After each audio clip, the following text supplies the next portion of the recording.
If you wait for everything to be aligned before you do something, you will never do it.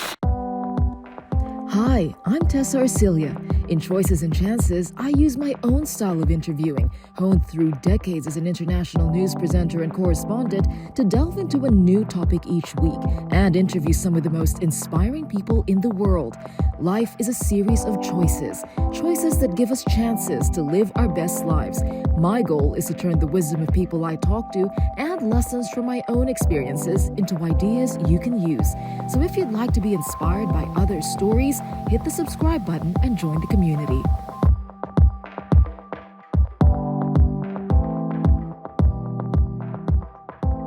Hi guys, welcome to the podcast. Now for this episode, I really just wanted it to be like a check-in between us and to show you what is going on behind the scenes of building a business, of growing a podcast, and essentially just to show you where I'm at in that transition from a 20+ year career in television news to online entrepreneurship.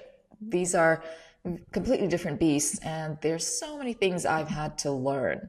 Now, to give you a bit of a timeline, I have been trying to build this business for about half a year intensely, I think, because a few months before that, I had left my full-time job. So I was a news director at a business and finance news channel. I had a big job, big title, good salary, but I'm at a phase in my life where I envisioned myself at age 50 doing something very specific, and the path I was on with that full-time job in that field was not going to get me there. So that was the beginning of that shift. I did an episode on why I left my 9-to-5.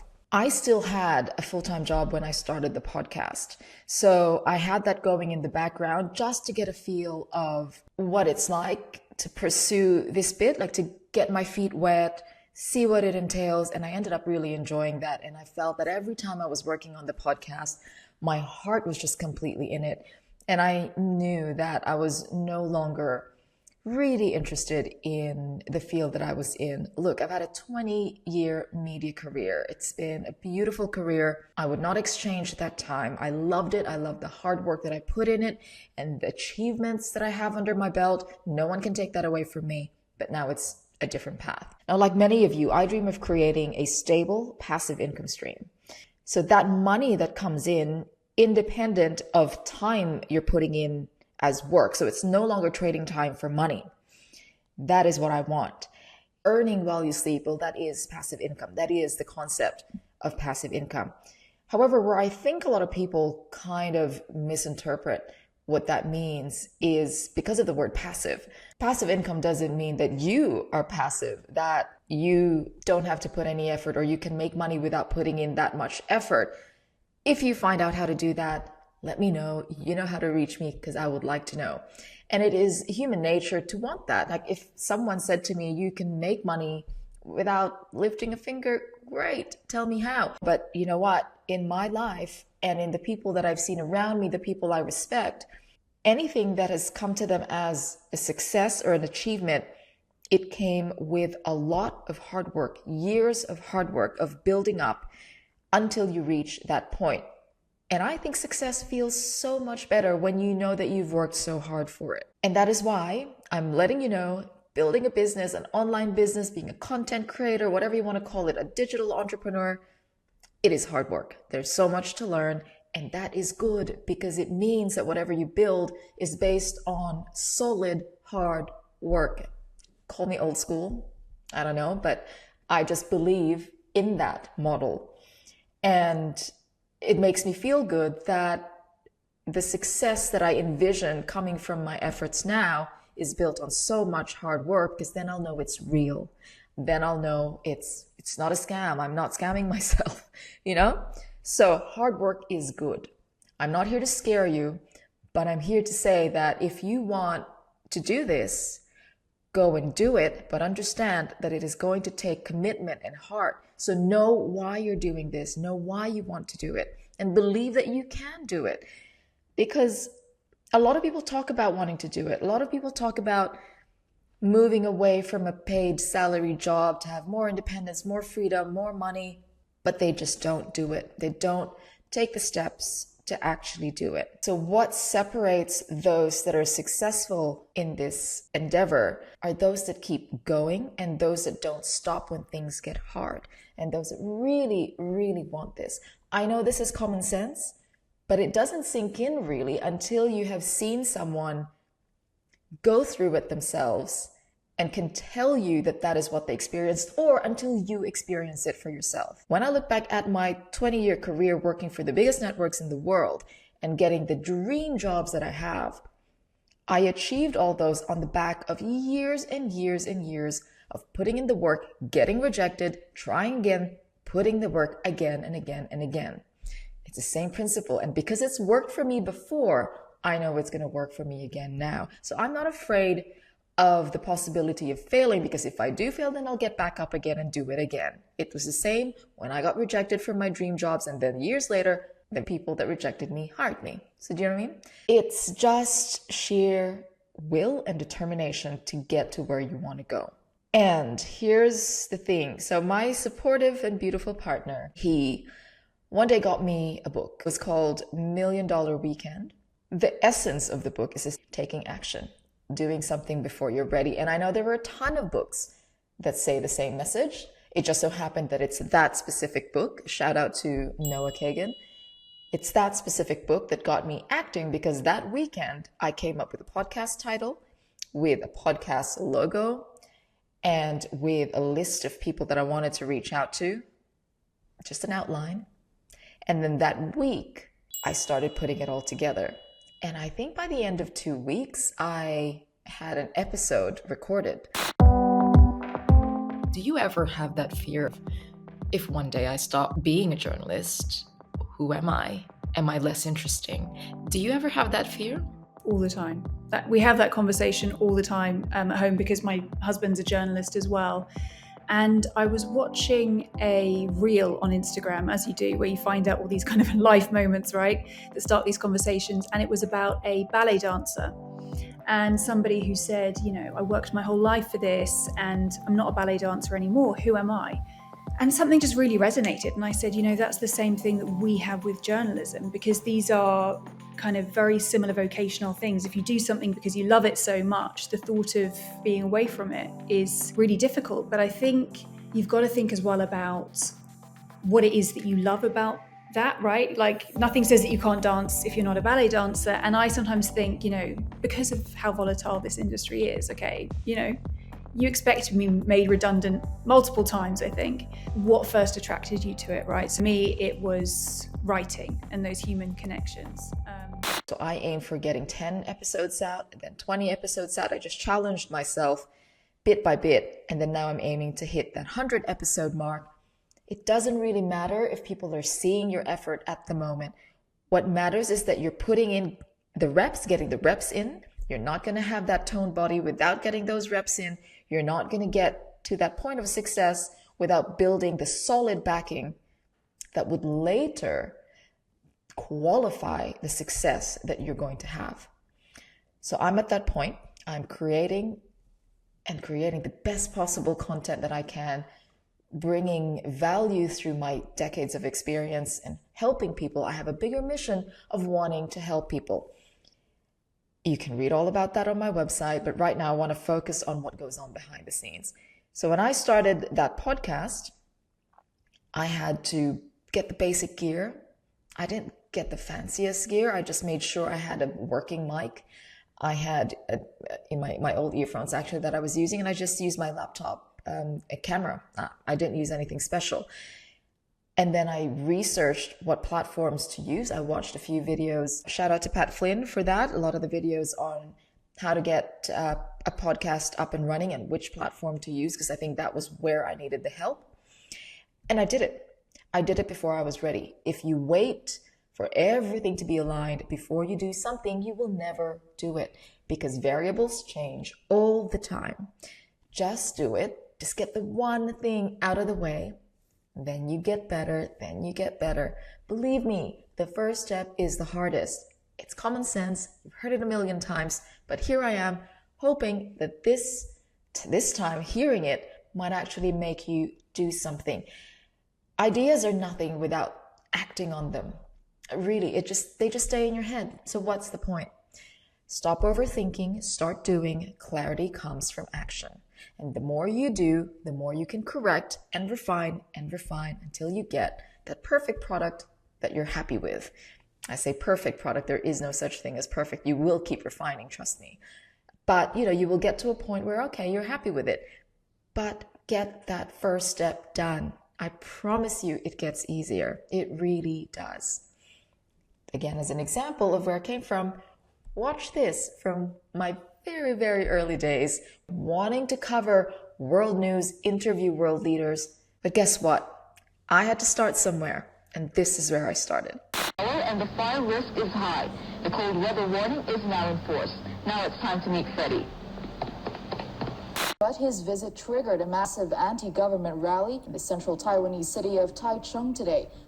Decades later, I got the show of my dreams. From the European Parliament in Brussels, live from the European Parliament in Strasbourg, this is Raw Politics.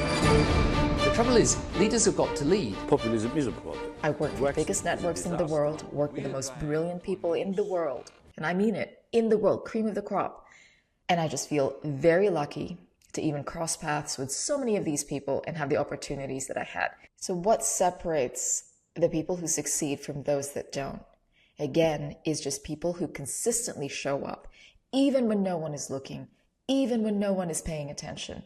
They just get their reps in, they build their solid experience, knowledge, skills. They're building. And then one day that is going to pay off.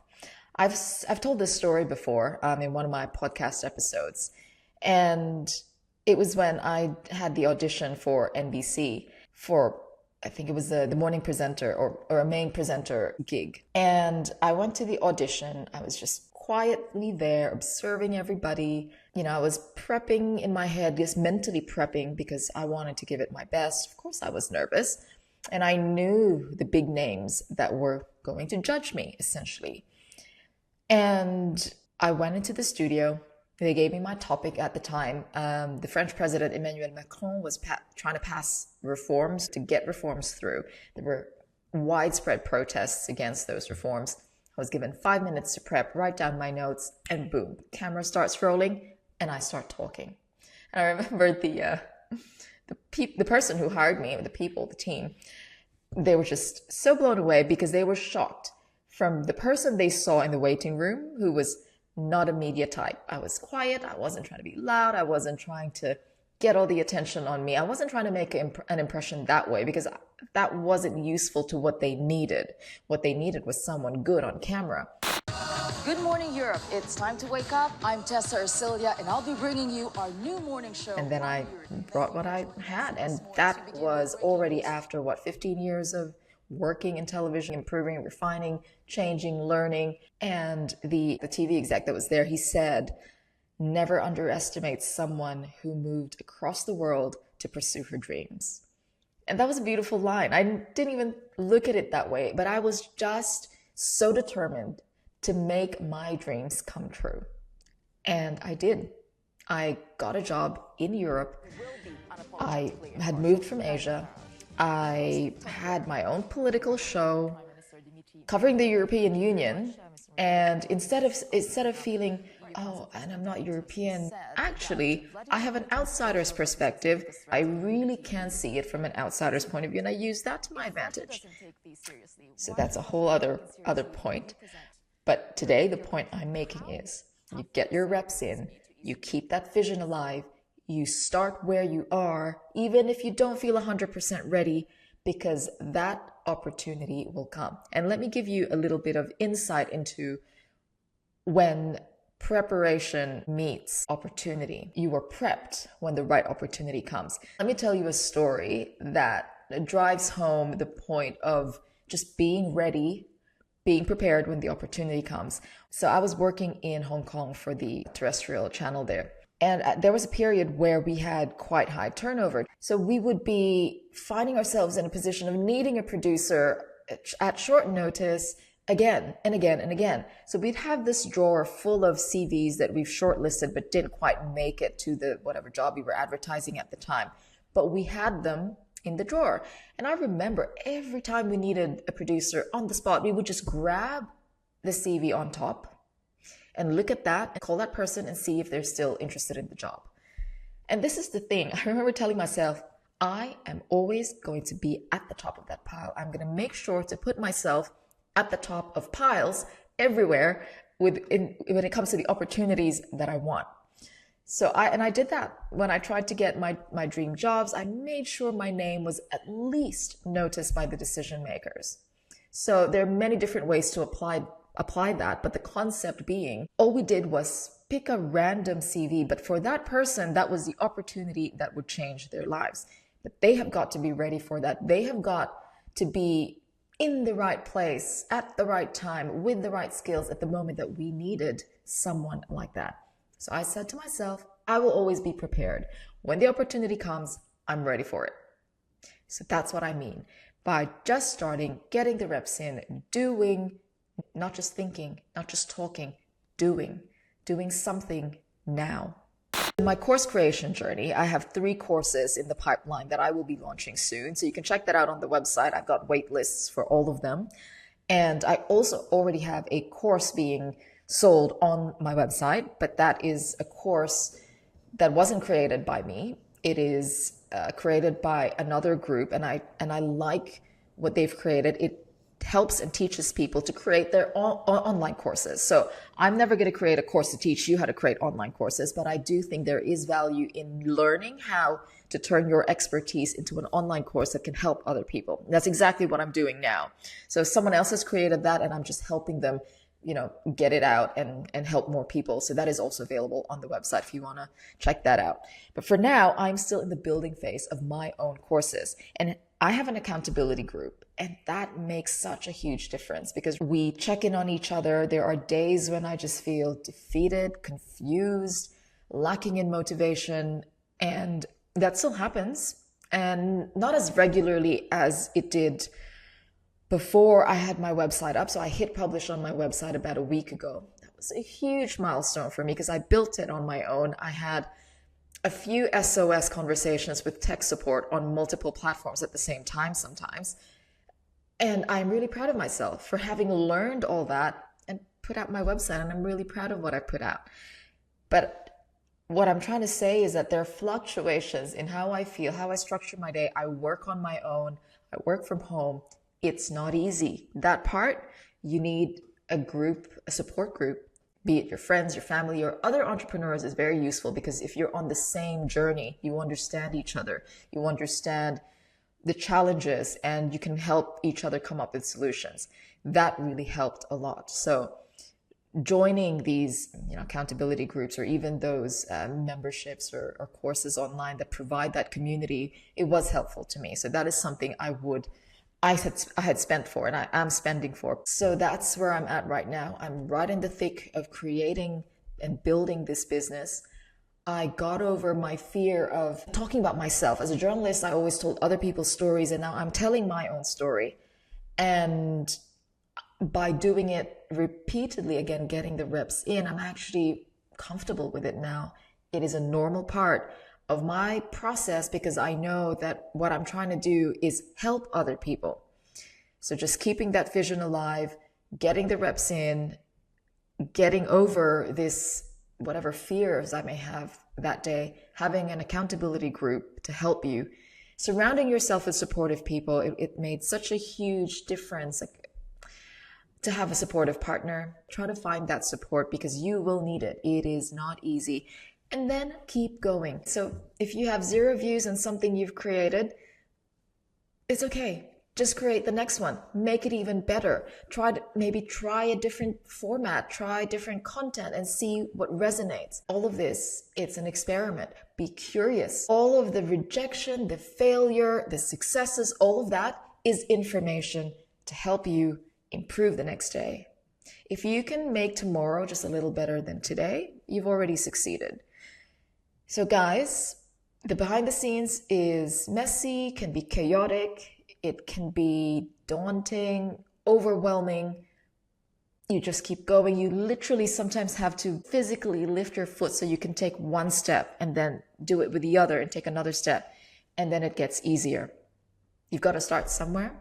Start now if you can, because tomorrow's going to come anyway. You might as well do something now. So I hope I've shared a bit of what is going on behind the scenes and maybe given you a bit of a push to pursue your dreams, whatever they are at the moment, and not to be afraid to do it, not to be afraid to fail, and not to be afraid of having to learn a lot of new things. We are in an age of exponential growth and exponential change. If you haven't noticed, AI is everywhere, and that change is, at least in my lifetime, it's the fastest change I've seen in such a short amount of time.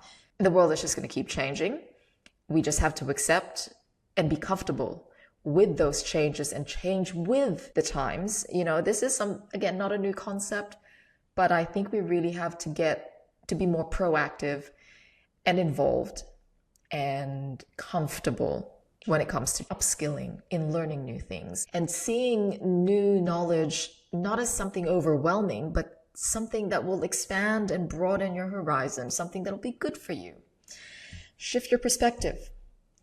All right, so I'm going to leave it at that for now. I hope that I've given you some insights on what goes on behind the scenes, some encouragement to start, to take the first step, to do something, and to just be open to the changes that we see around us. We will need to keep learning new things. And if you have that propensity to learn, the curiosity to keep learning, you'll be fine.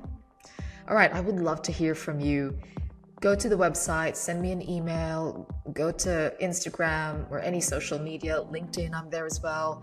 Send me a message or comment down here on the YouTube channel. I'd love to hear from you. If you've got questions, I'm happy to share things I've learned, point you to the right direction. If you've got tech questions, I'll do my best to help. In the meantime, I hope you have a nice day and try to just do something towards your dreams. So bye for now, and I'll see you next time. If you enjoyed this episode, please consider giving us a 5-star rating so others can find the podcast. Thank you for your company, and see you next time.